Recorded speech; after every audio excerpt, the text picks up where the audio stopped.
محمد صلی اللہ علیہ وآلہ وسلم بن عبداللہ بن عبدالمطلب بن ہاشم بن عبد مناف بن قصی بن قیلاب بن مرہ بن کعب بن لؤی بن غالب بن فخر بن مالک بن نضر بن قینانہ بن خزیمہ بن مدرکہ بن الیاس بن مضر بن نزار بن معاد بن عدنان۔ کچھ جنریشنز کے بعد اسماعیل علیہ السلام و بن ابراہیم علیہ السلام بن آزر یا تارخ بن نحور بن سروخ بن رعو بن فالغ بن ہود علیہ السلام بن شالخ بن ارفخشد بن سام بن نوح علیہ السلام بن لامک بن متوشالح بن ادریس علیہ السلام بن یارد بن محللئیل بن کنان بن انوش بن شیس و بن آدم علیہ السلام۔ دوستو یاد رہے کہ یہ صرف نبی صلی اللہ علیہ وآلہ وسلم کا شجرہ نسب نہیں بلکہ یہ نبی علیہ السلام کے علاوہ قرآن پاک میں موجود تمام 25 انبیاء کرام کا بھی شجرہ نسب ہے۔ اس چارٹ میں ہم نے یہاں پر سب سے پہلے حضرت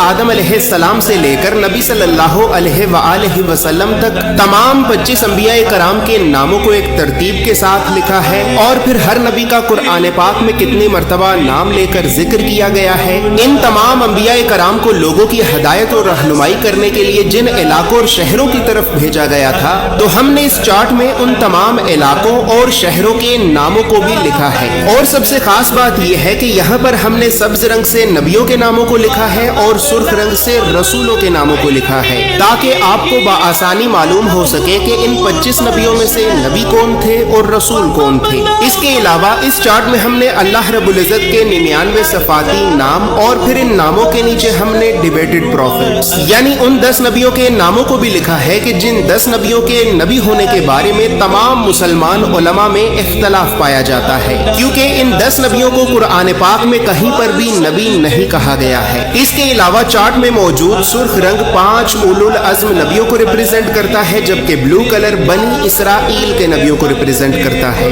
اور اسی طرح 25 نبیوں میں سے 23 نبی ایسے بھی ہیں کہ جن کا ذکر قرآن کے علاوہ تورات، زبور اور انجیل میں بھی موجود ہے۔ لہٰذا اسی وجہ سے ہم نے ان انبیاء کرام کے عبرانی اور یونانی ناموں کو بھی اس چارٹ میں لکھا ہے۔ اس چارٹ میں موجود تمام معلومات اردو اور انگریزی دونوں زبانوں میں ہی موجود ہیں۔ اور دوستو اب یہاں پر یہ بات بھی یاد رہے کہ ہم نے 1000 سال پہلے لکھی گئی کئی مستند اسلامی کتابوں کا مطالعہ کر کے 1 سال کی ریسرچ اور محنت کے بعد اس چارٹ کو بنایا ہے۔ اور اس چارٹ کو ہم نے اس وجہ سے بنایا ہے کیونکہ بدقسمتی سے ہمارے بچوں کو اسکول سے یونیورسٹی تک اللہ کے نبیوں کی سیرت اور سنت کے بارے میں بتانا تو دور، یہ تعلیمی ادارے ہمارے بچوں کو کبھی بھی اللہ کے نبیوں کے نام تک نہیں بتاتے، اور اسی وجہ سے آج ہم اللہ کے نبیوں سے اس قدر دور ہو چکے ہیں کہ اب نہ ہی تو ہمیں اللہ کے نبیوں کے نام آتے ہیں اور نہ ہی ہماری اولاد کو۔ لہٰذا گھر کے ماحول کو اسلامی اور علمی اعتبار سے بہتر کرنے کے لیے اور بچوں میں بچپن سے ہی انبیاء کرام کے بارے میں جاننے کا